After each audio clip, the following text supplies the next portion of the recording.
Happy Sunday. Thanks for logging on to WXYZ.com. I'm 7 First Alert Meteorologist Denise Isaac. A flood watch is in effect until Monday at noon for portions of Shiawassee, Tuscola County, mostly the Tri-Cities region, where they're expecting anywhere from 2 to 3 inches of additional rainfall. This morning we had a decent line move through across Metro Detroit, but we'll continue to see periods of heavy rain throughout the day. So let's just put this futurecast into motion. We can see most of the action this morning will stay north of I-69. All the way through noon, that's where the action is. But eventually, through the afternoon, as we warm temperatures up and the warm front continues to lift, then the shower opportunity moves into Livingston County all the way towards Mount Clemens, and that will continue pretty much all day long.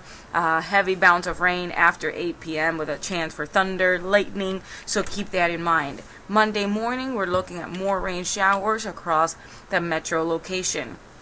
So this morning, starting out in the 40s, we'll warm up to 51 come noontime. So a jacket will be needed this morning. But as the warm front lifts, we're expecting temperatures to warm as well.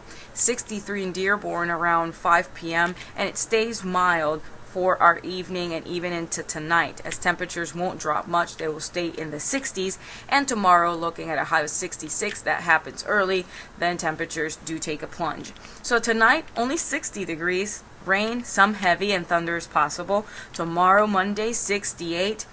Your morning commute will be wet, so we'll have wet roads. Drive carefully. By Tuesday, 55. There's still a 40% chance for rain. 55. Tuesday will be the coolest day of the week.